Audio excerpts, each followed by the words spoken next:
अस्सलाम वालेकुम। Second year, आज हम नेक्स्ट चैप्टर स्टार्ट कर रहे हैं, that is sport and movement. और इस चैप्टर के अंदर हम देखेंगे कि कौन कौन से हमारे बॉडी पार्ट्स होते हैं प्लांट्स के अंदर या एनिमल्स के अंदर जो उनको सपोर्ट कर रहे होते हैं और उनको मूव करने में हेल्प प्रोवाइड कर रहे होते हैं। पहले हम सबसे पहले देखेंगे कि प्लांट्स जो हैं उनके अंदर किस तरह की हरकत होती है, एनिमल्स के अंदर किस तरह की नकलो हरकत जो है वो होती है। तो प्लांट्स जो हैं because they can not change their position, they are fix at one point, वो सर्टेन बॉडी पार्ट्स को सिर्फ जो है वो मूव करवाते हैं। तो इस तरह की जो हमारी मूवमेंट होती है या आप कह लो कि हरकत होती है उसको हम कहते हैं मूवमेंट। दूसरा आते हैं एनिमल्स जिनके अंदर not only the body parts but the complete body can move as a whole from one place to another. तो अगर ये पूरी एज अ यूनिट एक जगह से दूसरी जगह मूव करते हैं तो इस तरह की मूवमेंट को हम लोकोमोशन कहते हैं। तो प्लांट्स के अंदर मूवमेंट होती है, एनिमल्स के अंदर लोकोमोशन होती है। अब प्लांट्स जो मूव कर रहे हैं, डिफरेंट ऑर्गन्स इसके मूव करते हैं, स्टेम, रूट्स, लीव्स वगैरह, इसको कौन हेल्प करता है, इसको कौन सपोर्ट प्रोवाइड करता है मूव करने के लिए। तो इसको सपोर्ट प्रोवाइड करते हैं डिफरेंट फैक्टर्स हमारे पास मौजूद हैं।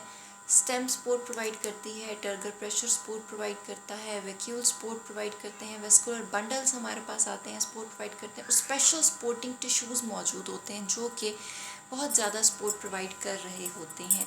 सबसे पहले हम स्टेम की बात करते हैं। स्टेम जो है, जो कि aerial part of the plant है, ये प्लांट को बहुत ज़्यादा सपोर्ट कर रहा होता है against the action of wind. अब इसके अंदर इसके अलावा हमारे पास टर्गर प्रेशर आ जाता है। टर्गर प्रेशर जो है उसके अंदर हम कहते हैं कि प्लांट के अंदर डिफरेंट सेल्स मौजूद हैं।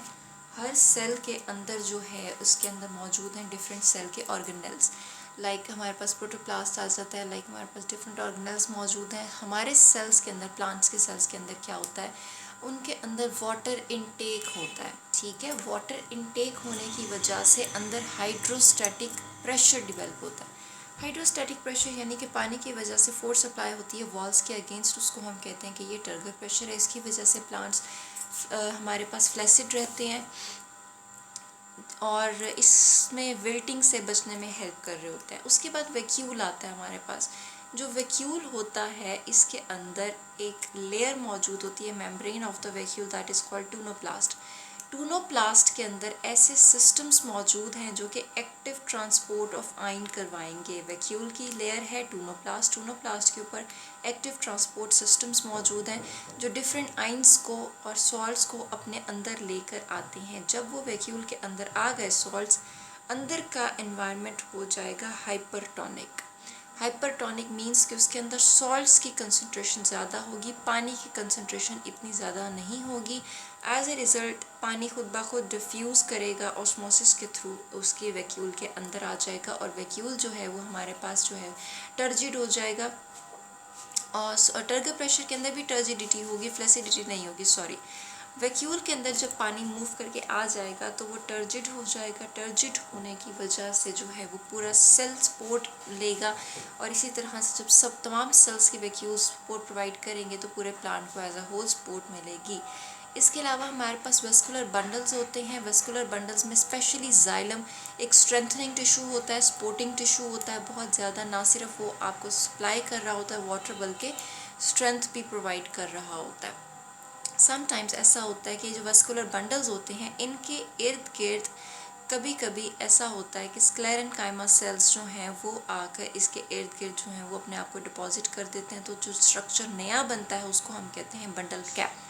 वेस्कुलर बंडल सराउंडेड हो जाते हैं, surrounded by the different tissues. हमारे पास डिफरेंट सपोर्टिंग टिश्यूज़ आ जाते हैं। स्क्लेरेन्काइमा स्पेशली इसके अंदर इम्पॉर्टेंट होता है। तो इसको हम कहते हैं कि अब जो स्ट्रक्चर हमारे पास बनेगा वो बंडल कैप का होगा। नेक्स्ट सपोर्टिंग टिश्यूज़, लास्ट हमारा जो आज का पॉइंट है वो है सपोर्टिंग टिश्यूज़ का, कि सपोर्टिंग टिश्यूज़ आखिर क्या चीज़ होते हैं। तो प्लांट को स्ट्रेंथ प्रोवाइड करने के लिए डिफरेंट किस्म के सपोर्टिंग टिश्यूज़ मौजूद होते हैं, जिसमें पेरेन्काइमा है, जिसमें कोलेन्काइमा है, जिसमें स्क्लेरेन्काइमा है। पेरेन्काइमा सेल्स ऐसे सेल्स होते हैं, टिश्यूज़ होते हैं that are living, that have thin primary walls, उनमें सेकेंडरी ग्रोथ नहीं हुई होती है और ये प्रोवाइड कर रहे होते हैं सपोर्ट और स्टोरेज। ठीक है, दोनों काम ये कर रहे होते हैं। Then comes the collenchyma cells या कोलेन्काइमा टिश्यूज़। ये भी प्राइमरी हैं, लेकिन इनकी वॉल्स थिक होती हैं as compare to the parenchyma cells. इनके अंदर एंगुलर थिकनिंग मौजूद होती है, यानी सर्टेन एंगल स्पेस के अंदर थिक वॉल्स मौजूद होती हैं। ये भी हमारे पास सपोर्ट प्रोवाइड करने का काम करेगा। लास्ट हमारे पास सेक्लेरेन्काइमा टिश्यूज़ आ जाते हैं। सेक्लेरेन्काइमा हमारे पास ऐसे सेल्स या ऐसे टिश्यूज़ होंगे जिनमें सेकेंडरी ग्रोथ मौजूद होती है और इनके अंदर लिग्निन की डेपोजिशन होती है। बहुत ज़्यादा इनकी वॉल्स पे लिग्निन डिपॉजिट हुआ होता है, जिसकी वजह से ये बहुत मोटे मोटे होते हैं और ये डेड सेल्स होते हैं। पेरेन्काइमा और कोलेन्काइमा में क्योंकि सेकेंडरी वॉल्स नहीं हैं, प्राइमरी वॉल्स हैं, ये लिविंग सेल्स हैं, जबकि सेक्लेरेन्काइमा जो है ये डेड सेल होता है, बिकॉज इसके अंदर सेकेंडरी वॉल डिपॉजिट हो जाती है, जिसकी वजह से चीज़ों का अंदर और बाहर आना जाना बंद हो जाता है। सेक्लेरेन्काइमा सेल्स के 3 टाइप्स हैं हमारे पास, फाइबर्स, सेक्लेरिड्स और वेसल्स। फाइबर्स जो हैं हमारे पास ये एलोंगेटेड सेल्स हैं, ठीक है, दीज आर एलोंगेटेड सेल्स। ये हमारे पास एक फाइबर ड्रॉ हुआ है। ये एलोंगेटेड सेल्स जाइलम में और बंडल कैप के अंदर आते हैं, वहाँ पे ये सपोर्ट प्रोवाइड करने का काम करेंगे। Sclereids are short cells as compare to fibres. Fibres के मुकाबले में ये बहुत शॉर्ट होते हैं और बहुत थिक वॉल्स होते हैं। इनके ऊपर लिग्निन की बहुत ज़्यादा डेपोजिशन हुई होती है। थिक लिग्निफाइड वॉल्स इनके अंदर मौजूद होती हैं। सेक्लेरिड्स जो हैं हमारे पास ये कहाँ मौजूद होते हैं, ये नट शेल्स में मौजूद होंगे, सीड कोट्स के अंदर मौजूद होते हैं। लास्ट वेसल्स हैं हमारे पास। वेसल्स जो हैं हमारे पास ये भी लॉन्ग स्ट्रक्चर्स होंगे, ट्यूबुलर स्ट्रक्चर्स होंगे, जाइलम में मौजूद होते हैं और वहाँ पर वाटर कंडक्शन में हेल्प करते हैं। नेक्स्ट जो है अब हम देखेंगे कि क्या सेकेंडरी ग्रोथ क्या होती है और वो किस तरह से सपोर्ट प्रोवाइड करती है टू द प्लांट्स।